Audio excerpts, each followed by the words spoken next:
안녕하세요. 말씀 묵상 이광재 목사입니다. 어제 예수님께서는 화 있을진저라고 말씀하시면서 서기관과 바리새인들이 외식하면서 속으로는 하나님을 경외하는 진심이 없으면서 겉으로는 하나님을 잘 섬기는 그런 모양만 취하는 그런 모습을 신랄하게 비판하는 모습을 보았습니다. 예수님께서 그런 말씀 가운데 마지막 부분에 이들에 대한 심판을 이렇게 표현한 부분이 있습니다. 마지막 37절입니다.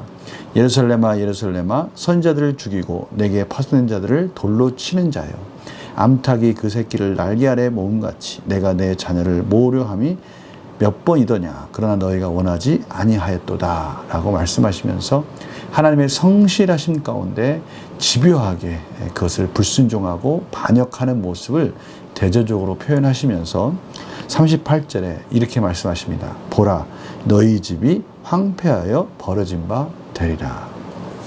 여기서 너희 집은 어딜까요? 바로 예루살렘 성전을 말씀하시는 것입니다. 예루살렘 성전이 이제 회파되고 돌 위에 돌이 하나도 남지 않을 정도로 비참하게 멸망당할 것을 말씀하시는 것이죠.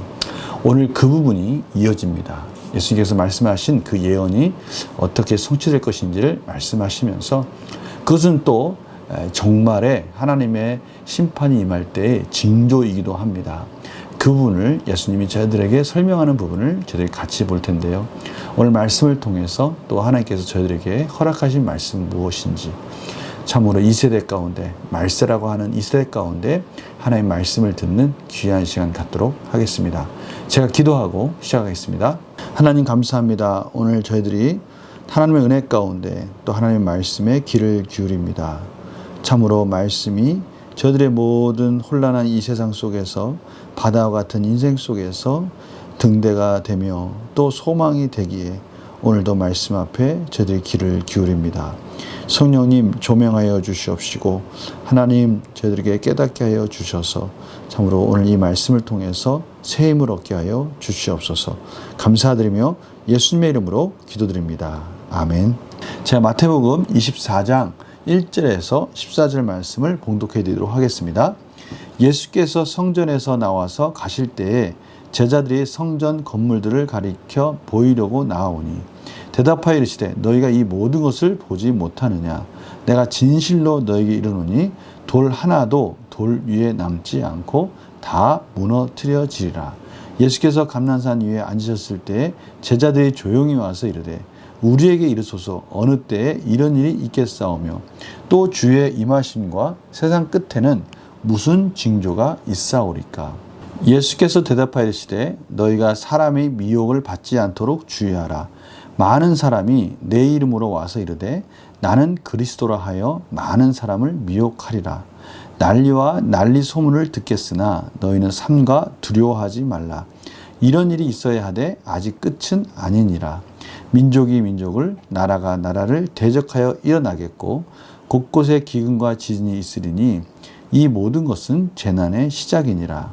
그때 사람들이 너희를 환난에 넘겨주겠으며 너희를 죽이리니 너희가 내 이름 때문에 모든 민족에게 미움을 받으리라. 그때 많은 사람이 실족하게 되어 서로 잡아주고 서로 미워하겠으며 거짓 선지자가 많이 일어나 많은 사람을 미혹하겠으며 불법이 성함으로 많은 사람의 사랑이 식어지리라.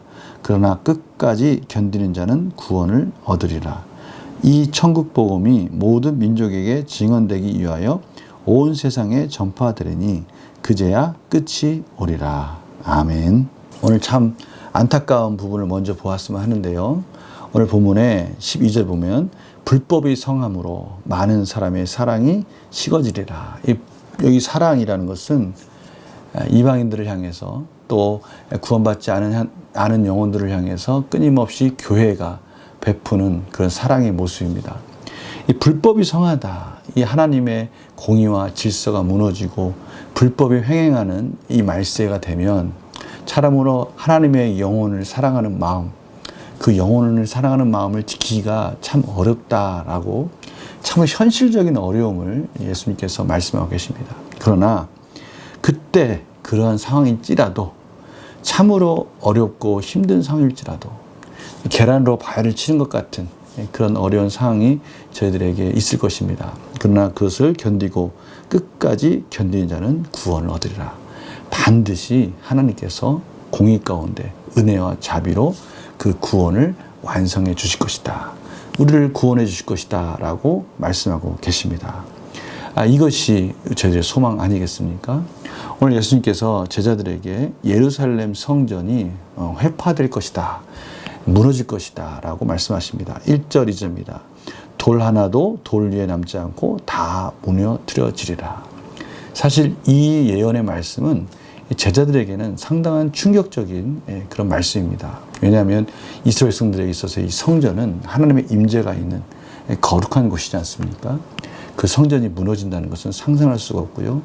이제 성전이 무너진다는 뜻은 이제 말세가 되었다라는 것을 하나님의 최후의 심판이 임할 것이다라는 그런 증표라고 생각을 하게 되는 것이죠.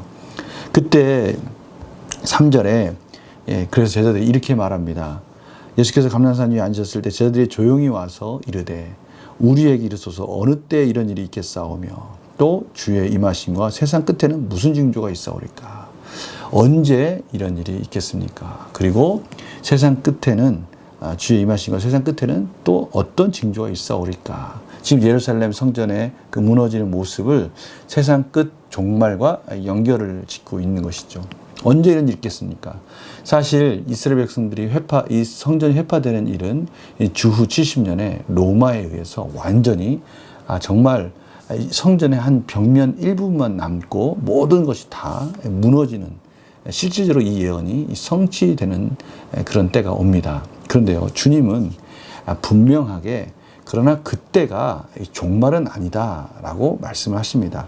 그러니까 지금 예수님께서는 계속해서 말씀하십니다. 이렇게 말씀하세요. 너희가 사람의 미혹을 받지 않도록 주의하라. 이제 이러한 어려운 시기, 고난의 시기가 오면, 지금 예루살렘 성전이 무너지는 그 시기가 되면 이러한 이 종말의 징조와 아주 유사한 이런 일들이 일어날 것인데, 그 중에 가장 주의해야 할 부분은 무엇인가? 바로 미혹을 받지 않도록 주의해야 된다는 것이에요. 우리의 마음이 상처받지 않고 우리의 영혼이 여러 가지 혼란스러운 상황 속에서 저마다 구원의 길을 하고 자기를 따르라고 하는 일들이 일어난다는 것이죠.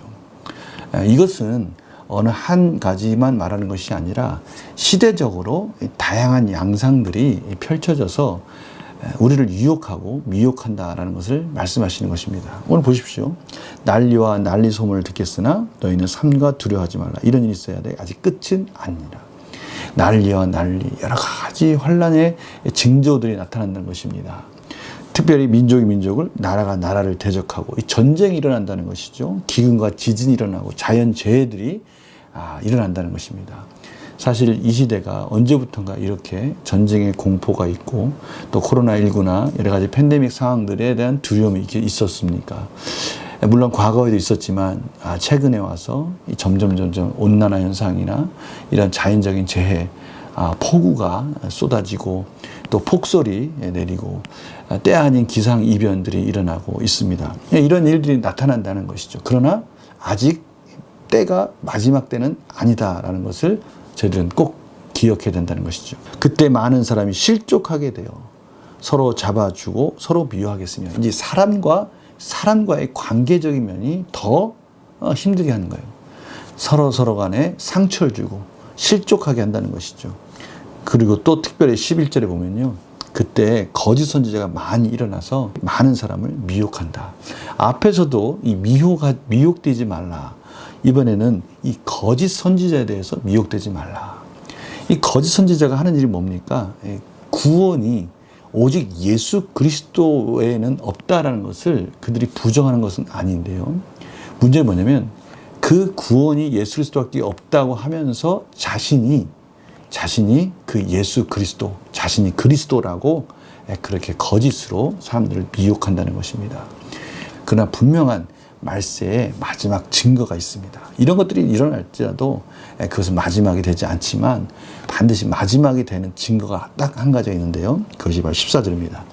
이 천국 복음이 모든 민족에 증언되기 위하여 온 세상에 전파되리니 그제야 끝이 오리라. 하나님의 복음이 모든 민족의 열방 가운데 전파되는 그때가 되면 참으로 정말 하나님이 말세 가운데 예수 그리스도의 재림의 때가 임한다라고 말씀하고 있습니다. 그때는 오직 하나님만 아시는 것이죠. 오늘 이 문제를 통해서 저희들의 삶 가운데 적용될 부분을 같이 보도록 하겠습니다. 예수님께서는 왜 세상의 끝에서 미혹을 받지 않도록 주의하라고 말씀하십니까? 저희가 힘들고 어려우면 어려울수록 이렇게 미혹에 대해서 참 약해진다는 걸 알 수가 있어요. 왜 그렇습니까? 저도 힘들고 어려우니까요. 어떻게 하든 정말 피할 길을 찾는 것이죠. 그러나 저희들이 믿어야 될 것은 하나님의 말씀밖에 없다라는 것입니다. 이러한 갈망의 마음을 이용해서요, 내가 그리스도다라고 말하는 이단자들이 많이 생길 것이고요. 또 이렇게 하면 행복해질 것이다, 이렇게 하면 구원의 길이 있을 것이다 라고 정말 다양한 방법으로 그 살 길을 찾아가는 여러 가지 방법들이 동원될 것이고요. 그 길을 동참하자라고 많은 미혹의 영들이 나타날 것입니다. 이런 것들은 또 많은 미디어나 또 물질적인 물질 만능주의가 될 수가 있고요. 또 성공 지상주의가 될 수 있어요. 성공하면 된다. 수단과 방법을 가리지 않고 성공하면 또 명예를 얻으면 높은 자리에 가면 사람을 짓밟고서라도 내가 그들 앞에 경쟁에서 이기면 행복해질 수 있다. 구원받을 수 있다. 이런 유혹도 있을 수 있을 거예요. 그러나 가장 위험한 것은요, 특별히 하나님을 믿는 하나님의 백성들에 있어서는 이 미혹하는 하나님의 말씀을 그럴싸하게 포장해서 그리스도라고 주장하는 이러한 영들에 대해서, 이런 거짓 선지자들에 대해서 조심해야 된다라고 지금 경고하고 계십니다. 그래서 느낀 점에 한번 이런 부분을 또 가까이 우리 자신에게 한번 적용했으면 좋겠습니다. 세상의 끝에 믿음을 무너뜨리려는 영적 공격이 많다는 사실에서 무엇을 느낍니까? 예수님이 지금 이 메시지를 이 시대뿐만 아니라 지금 오늘날 이 말씀을 저희들에게 주신 이유는요, 하나님을 믿는 하나님의 백성들에게는 이러한 끊임없는 영적 공격이 있다라는 것을 말씀하십니다. 그렇다면 우리는 이 영적 공격에서 어떻게 하면 깨어날 수 있을지, 어떻게 하면 분별할 수 있을지, 어떻게 하면 이 영적 공격에서, 영적 전쟁에서 승리할 수 있을지, 이 부분을 가지고 저희들이 고민해야 된다라는 것입니다. 저희들이 이 부분에 대해서 나태하거나 또는 방심할 때 사단은 어김없이 저희들을 넘어뜨리게 하고요, 어김없이 무기력하게 만들고요, 어김없이 지치게 만들고요, 참으로 낭망하게 만들고요, 저희들이 그 약한 부분을 너무 잘 알기 때문에 그 부분을 공격함으로 인해서 넘어뜨리게 만들고요, 지체하게 만들고요, 신앙생활 가운데 열심을 내던 것을 일순간에 꺾어버리는 그러한 일들을 저지른다는 것이죠. 말세가 되면 저희들이 믿음을 지키는 게 정말 중요하다는 것을 예수님께서 말씀해 주시는 것입니다. 그래서 우리 적용점에서 결단과 적용해서 저희들 이 부분을 다시 한번 결단하는 시간을 가졌으면 합니다. 최근 내 삶 가운데 끝까지 견디고 믿음을 지켜야 할 점은 무엇입니까? 최근에 우리 삶 가운데 믿음이 흔들렸던 부분이 있다면 어느 부분입니까? 무엇이 우리를 두려워하고 염려하게 만듭니까? 우리 그 부분을 한번 진단해 보자는 것이죠. 그 부분이 있었다면 우리가 그 부분에 대해서 이제 하나님 앞에 다시 한번 점검해 봐야 됩니다. 왜 내가 그런 마음을 가졌을까? 왜 내 마음이 그렇게 공허할까? 왜 이렇게 지치고 힘들까? 왜 낭망해 있을까? 이런 부분을 점검해 보자는 거예요. 지금까지 잘 달려왔는데 어느 순간인가 내가 지치고 실증이 나고 게을러지고 힘이 빠지는, 하루하루가 참으로 지쳐가고 무기력해져가는 이런 일들이 왜 일어날까? 그런 일들을 한번 점검해 보자는 것이에요. 이건 참으로 예수님께서 저희들에게 지금 이 시기에 딱 필요해서 주시는 말씀이에요. 유혹에 흔들리지 않고 굳건한 믿음을 지키기 위해 무엇을 결단하겠습니까? 유혹에 흔들리지 않고, 여기에 힌트가 있지 않습니까? 저희들이 흔들리지 않기 위해서는 흔들리지 않는 하나님의 말씀에 소망을 붙들어야 됩니다. 참 단순하지만요, 이 단순함에 대해서 저희들이 얼마나 시간을 헌신하고 있는지, 이 단순함에 대해서 저희들이 얼마나 깨어 있으면서 그 말씀을 향해서 달려가고 있는지, 열심을 내고 있는지 한번 점검해 보시기 바랍니다. 그러한 삶 속에서 승리하는, 다시 일어서는 놀라운 역사가 있기를 간절히 축원합니다. 제가 기도하고 마치겠습니다.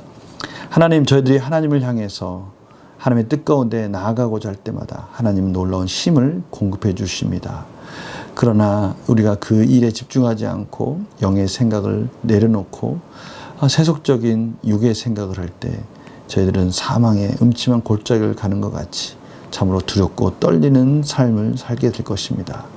오늘 말씀 꼭 기억하면서 말세에 더욱더 깨어있고 미혹되지 않도록 말씀 앞에서 겸손하게 하나님을 붙들고 하나님을 의지하는 삶으로 헌신하게 하여 주시옵소서. 감사드리며 예수님의 이름으로 기도드립니다. 아멘. 영의 생각을 통해서 생명과 평안을 누리기 위한 시간들을 잘 배정하셔서 그 시간들을 온전히 하나님께 헌신함으로 인해서 하나님이 기뻐하시는 진정 위로와 안식을 누리는 우리 성도들의 삶이 되기를 간절히 축원합니다. 내일 또 뵙겠습니다. 안녕히 계세요.